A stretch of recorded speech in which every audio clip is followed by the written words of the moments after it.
درخت لگائیں، بخت جگائیں۔ درخت خود آپ سے ہم کلام ہے کہ مجھے خزاں سے ڈر نہیں لگتا، میں تو کٹنے سے ڈرتا ہوں۔ ایندھن کے لیے جو کل کٹ کے گرا تھا، چڑیوں کو بڑا پیار تھا اس بوڑھے شجر سے۔ اور حقیقت یہ ہے کہ وہ پیڑ جن پر پرندوں کے گھر نہیں ہوتے، دراز جتنے بھی ہوں معتبر نہیں ہوتے۔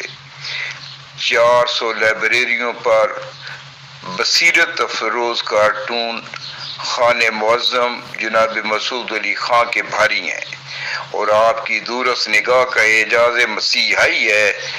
یہ شاندار کاوش میں سمجھتا ہوں کہ مؤثر ابلاغ کا وسیع پیمانے پر اظہار ہے۔ اللہ جناب مسعود علی خان صاحب کو سلامت رکھے۔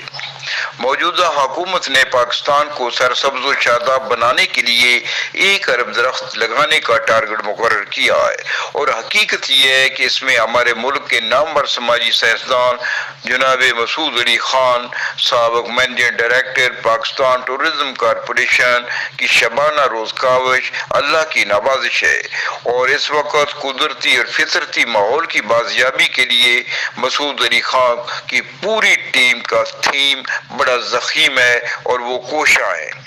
وہ 22 کروڑ عوام تک سرسبز و شاداب پاکستان کا ماحول تیار کر رہے ہیں، کیونکہ انسان اپنے ماحول کی پیداوار ہوتا ہے۔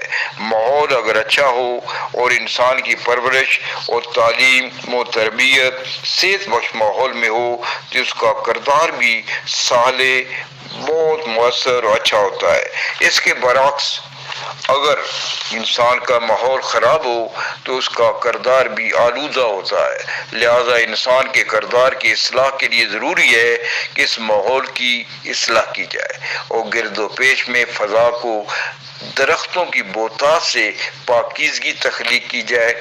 ایبٹ آباد سے ڈاکٹر کیوان قدر خان ملزئی اور روزنامہ بیتاب کے مدیر سردار مراد علی خان اور وفاقی دارالحکومت اسلام آباد سے محترمۃ المقام قدسیہ مرزا نے اپنے حصے کی شمع جلانے کا عہد کیا ہے، اور مسعود علی خان کے نہ صرف انہوں نے کہا ہے کہ ان کے پاؤں مضبوط کیے جائیں بلکہ ان کے ہاتھ بھی مضبوط کیے جائیں، کیونکہ پاؤں کی مضبوطی کا تعلق ثبات قلب سے ہے۔